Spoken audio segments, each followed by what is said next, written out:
নমস্কার সবাইকে। আমি আবারও চলে এসেছি তোমাদের সাথে একটা মেকআপ লুক শেয়ার করতে।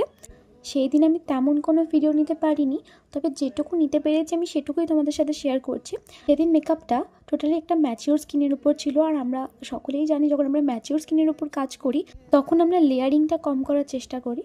আরও একটা কথা বলি, দিদিভাইয়ের এই সিজনেও প্রচণ্ড পরিমাণে ঘাম হয়, সেটা দিদিভাই আমাকে আগেই বলে দিয়েছিল। যখন আমি মেকআপটা স্টার্ট করি তার আগেই বলে দিয়েছিল। এই সিজনে অর্থাৎ এই রকম শীতেতেও দিদিভাইয়ের প্রচণ্ড পরিমাণে ঘাম হয়, তো আমি সেইভাবেই মেকআপটা করেছিলাম। আর দিদিভাইয়ের ভীষণই পছন্দ হয়েছিল, আর হেয়ারটাও দিদিভাইয়ের পছন্দ মতোই আমি করেছিলাম।